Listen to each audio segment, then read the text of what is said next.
Online courses are dead. But is it really? You see, I've heard that so many times the past couple of years.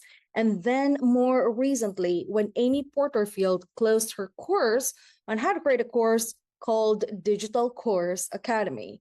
And since she's one of the OGs in the space, everyone started wondering, are online courses really dead? And so I watched several videos about this death of online courses.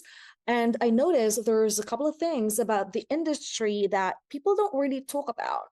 So in this video, I want to talk about what's happening and what I believe we should focus on. By the way, if you're new to my world, my name is Hazel June, and I've been in the online education space since 2018. I've designed, redesigned courses, audited some programs, and worked inside education businesses with thousands of students.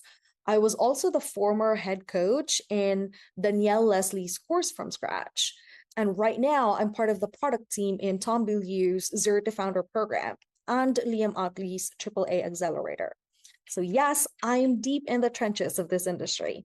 And even though most of my clients have seven-figure online education businesses, I've also worked with creators who have hundreds of students or less than hundreds of students. So I've seen both worlds. I've watched several versions of the online courses are dead narratives that have been circulating online.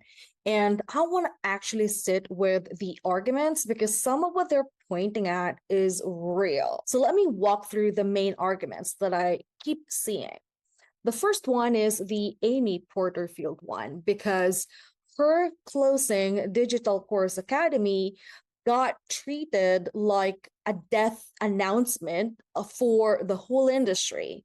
And I totally understand why. I mean, she ran the program for nearly a decade. She helped, I believe, 28,000 business owners and have generated millions of dollars, right? She's the OG in selling and running courses. So if she's moving on, what does that say about the model? Now, the next argument is the completion rate data. And honestly, this has been an issue for the longest time. The traditional online courses have an average completion rate of somewhere between 3 and 15%. Here's the logic. If fewer people are finishing courses, there's a huge gap between what was promised and what was actually delivered. Now, the third argument, and I would say the most logical one, is that AI has commoditized the content layer. Information in this AI era is everywhere. It's accessible and it's free. So if you want to learn something, you can just ask ChatGPT, Claude, Gemini, or your preferred AI model, and you're going to get your answer, right? Now, the next one is the lack of accountability and support of traditional courses, allowing people to watch the videos at their own pace without coaching, peer-to-peer support, or some form of accountability leaves people to figure things out on their own. Now, the other argument, which I also observed, is that the market has matured and has been inundated by false claims, fake deadline funnels, outdated course content, and fake gurus. That resulted into this huge trust gap in the market. So buyers nowadays are more wary of enrolling in educational products. Now, looking at these arguments, they're actually not wrong, but they're describing one specific model, which is the information delivery model, or what I call the content-centered courses. Okay, to explain my take on these arguments, let's talk about the evolution of the online education space, right? I started creating courses for clients in 2018, and it was that time when courses really started gaining traction. Before that, ebooks were the thing. Then came the rise of creators on YouTube. And at that point, people started questioning why people would pay for courses when they can just go to YouTube to learn things. And that's actually when the first courses are dead narrative started. But the positioning back then is that if you rely on YouTube, you would have to piece everything together from different creators.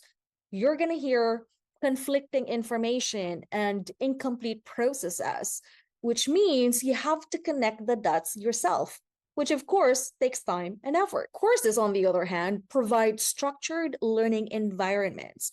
It gives you a logical sequence of lessons and videos to watch and learn. Because of that, people continued building and selling courses. And then courses have started becoming the mainstream digital product. And it created more competition in the market. So creators started adding bonuses on top of their video-based curriculums in order to stand out and get higher perceived value.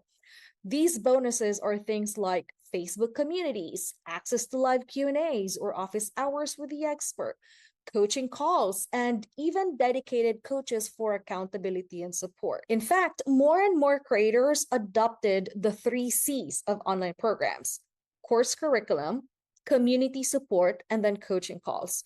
So the self-paced online courses have evolved into this hybrid of coaching, community support, and self-paced curriculums.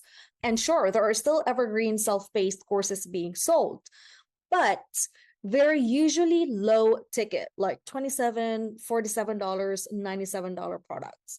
Mid-ticket and high-ticket programs are usually delivered in this 3C hybrid format. I mentioned this because in some of these courses or dead narratives, their solution is adding access to community and coaching. And they're making it sound like it's something new. It's a totally new delivery format, but it's not. It's been going on for years. They're saying courses are not dead. It still works if you provide support, if you provide community access and access to the expert or the creator. But most course creators are already doing that. In fact, I would argue it's the standard if you want to charge over $500 for your course. And it's been that way for years. They're oversimplifying fixing the course just by adding these support channels. Now, I'm going to talk more about this in detail in a minute, but I want to make sure that we also cover the most recent change in courses, and that's AI. AI has definitely changed the game. When I was head coach in Course from Scratch, I started building AI tools to help our students implement Danielle's frameworks. And I would say we were one of the first few courses that incorporated AI tools into the curriculum. I started building AI tools in 2023, and we framed them as implementation tools to help students get results faster. For example, one of the first few AI tools that I've built was a course topic generator, because it's one of those decisions that our students usually struggle with. We even hosted an AI workshop about course creation, and it's one of the major selling points for CFS back then. And then when custom GPTs became more popular, more creators caught on. Now you'll find more courses that have a custom GPT or a different AI tool integrated into their curriculum. I remember in Amy Porterfield's last launch, when I checked her sales page, one of her key selling points is their proprietary AI tool that's trained on DCA content. I've also seen creators, not as big as Amy, who have AI tools included in their courses. So why am I sharing this? Because these changes signal that courses are not dead. It has evolved. Yes, the market has changed over the years, and their needs, and quite frankly, their expectations of a good course has also changed. Let me explain. The info dump type of course is dying, but a learning experience is not. I've actually posted this years ago. Your course is not an info dump site. It's a structured learning experience that gets people from point A to point B. Now, let me make that distinction concrete, because if you miss this, you might drop your course right now and then pivot to cohort-based courses because people say that's what's working. And then you're going to end up with the same problem inside a different container. An info dump is basically, here's the information I have organized for you. Watch the video, do the quiz, and then mark the lesson complete and move on to the next module. The assumption is that the information transfer is the product. You get the information, you implement on your own time, and then you'll get the results. That's the idea, but it rarely happens. And I'm sure you've experienced this too. This is why I'm not a big fan of completion rates, because people think that just because someone completes a course, it means they've gotten results from it. You see, most LMS, aka course platforms, and also course creators, they track completion by checking if students actually finish watching the video lessons, marking the lessons complete, or completing quizzes. However, completing a bunch of videos and answering a few quizzes don't necessarily lead to getting the promised outcome. Passively watching videos and downloading resources don't necessarily build the skills nor cement the learning necessary to get a result. In fact, people can cheat their way through completing course videos. How do I know? Because I've done it. And when I was in corporate training, my students did it too. And come on, just between the two of us, I think you did too. Now let's talk about a learning experience. Instead of asking, what information do I need to deliver? You're going to ask, what does this person need to be able to do, decide, or see differently in order to get the result? You see the difference? Most course creators are so obsessed with enrollment numbers instead of student results. And the course creation industry taught people to build modules, but it didn't teach them to design learning experiences. Almost nobody talked about that stuff, right? They talked about launches, how to film your videos, setting up Kajabi, and designing resources in Canva, those things. So when the courses are dead, crowd says the model is broken, I totally agree. The info dump model is broken. Online courses no longer work as well as they used to. I've been part of several launches in the past couple of years, and the conversions weren't as good as they were. I even spoke with several service providers who also work with course creators, and we all had the same observations. Are there outliers? For sure. I'm part of a couple of programs now, and we're doing incredibly well. The question, though, is no longer how do you build a course, because it's no longer the biggest problem and the most time-consuming. You can now take any topic and use AI to generate a structured curriculum with talking points, worksheets, and quizzes in just a few minutes or hours. The production barrier for information in a structured container is basically gone, which means if your course was valuable primarily because the information was organized and accessible, that advantage is gone. The question now is, how do you design a learning experience so your students get results? That's what the rest of this video is about. By the way, if you have an online course and you want more students to get results, check out my free guide in the description below. It walks you through the 3-step system that I personally follow when I start working with clients to audit their courses. That way you can do the same thing for your course. A lot of people say, don't focus on information, focus on transformation. But in my head, I was like, what the hell does that even mean? It's such an abstract concept to me that I had to break it down and connect the dots in my head. I'm not sure if you feel that way, but if transformation means we help people go from A to B, that means that the course is the bridge that closes that gap, right? So closing that gap is the objective of the course.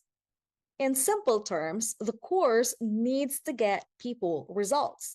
And I'm totally on board with that argument. But how do you do that when Information is so abundant and easily accessible when AI exists to answer questions about any topic, when the competition is so tight, and most importantly, when there's such a massive trust gap in the market. Adding community support, access to the founder or the creator or the expert, and running cohorts aren't enough. When designing learning experiences that produce results and deliver on what students need, there's three things we have to focus on: insights, implementation, iteration. I call this my triple I framework. I know it's not the best name. Insights is the combination of earned wisdom plus proven expertise plus lived experience plus your unique story.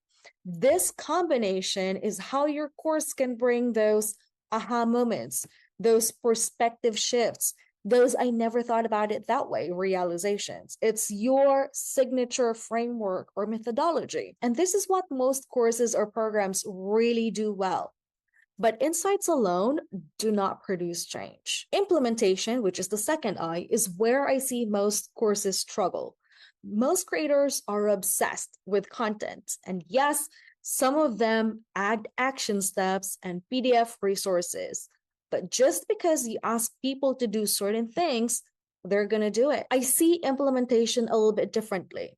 I just don't look at what steps need to be taken to act on what they learn. Implementation for me also means removing the obstacles that stand between the insight and the action inside the course itself. It means proactively eliminating the three forces that kill execution: decision fatigue, implementation friction, and feedback blindness.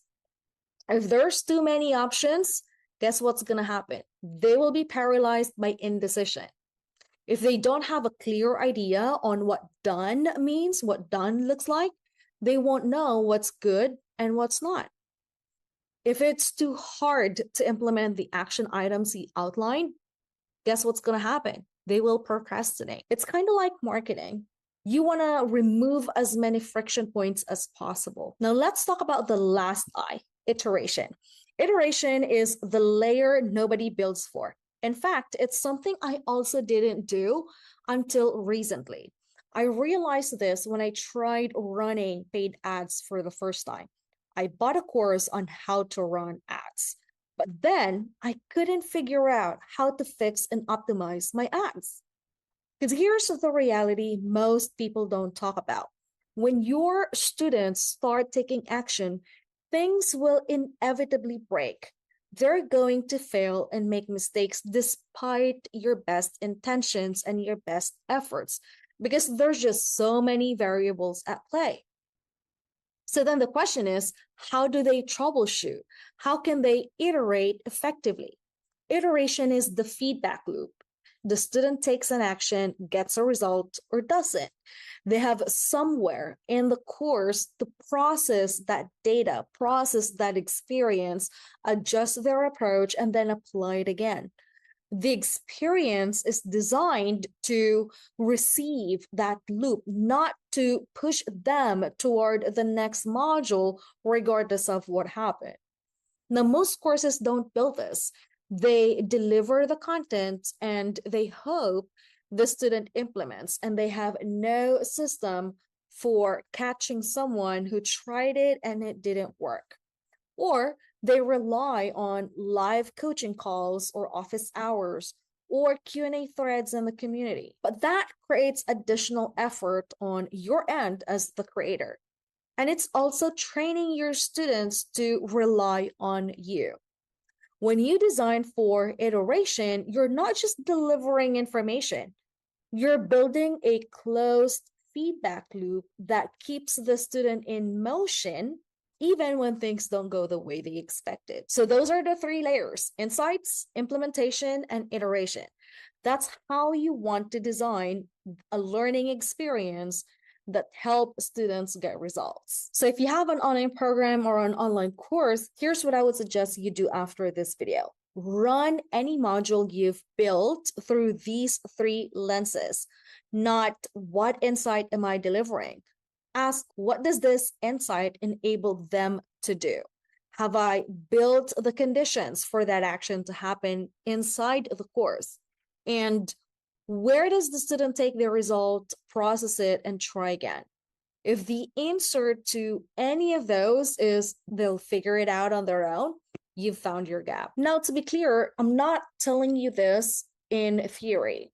This framework, the Triple I framework, is the result of being in the trenches, working with experts, designing programs.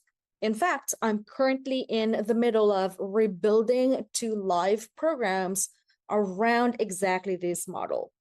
For one program, I'm redesigning the curriculum to help students produce a real output before they advance. Not a reflection question or a multiple choice quiz, a genuine deliverable relevant to exactly where they are right now. And then what they produce influences what comes next for them specifically. That's the implementation layer baked into the course. Now, for the other program, we're redesigning the onboarding so students are segmented before they start module 1. Not welcome to the program, here's your first video, but here's a quick diagnostic, here's where you are, here's your path based on that. Because one of the biggest engagement killers I've seen is mixing students at completely different starting points and then giving them the same path. That's the iteration layer built into the entry point. Now, both of those rebuilds are in progress right now. I'm going to document how they go, and then I'm going to share what I find, the wins and the parts that don't work as expected. So if you want to follow along, make sure you're subscribed and hit that notification bell too so that you're notified when I dropped a new video. All right, I hope this has been helpful for you and gave you some insights on what other creators don't really talk about. If it is, would you mind sharing your biggest takeaway in the comments below? All right, folks, thanks so much for watching. See you in my next video. Ciao.